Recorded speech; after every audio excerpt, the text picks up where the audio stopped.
गुरुजी वर्गात वह्या तपासत होते. एका मुलाजवळ आले, म्हणाले, कुठं आहे रे वही? तो मुलगा म्हणा, सर विसरली.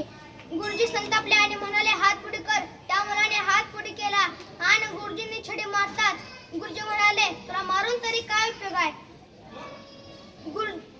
तुला मारून तरी काय उपयोग आहे? तो मुलगा म्हणा, गुरुजी म्हणाले, तुझ्या हातावर विद्येची रेषाच नाही, तुला मारून तरी काय उपयोग आहे? ज्याच्या हातावर विद्येची रेषा असते ते मुलं शिकतात, पुढे मोठे होतात. तुझ्या हातावर विद्येची रेषाच नाही. तो मुलगा गुरुजीला विचारतो, गुरुजी विद्येची रेषा कुठे असते? गुरुजी म्हणतात, इथे या हातावर असते. तो मुलगा बाहेर जातो आणि 5 मिनिटानंतर पुन्हा येतो. त्याचा हात रक्त आलेला होता. गुरुजी म्हणतात, काय केलंस?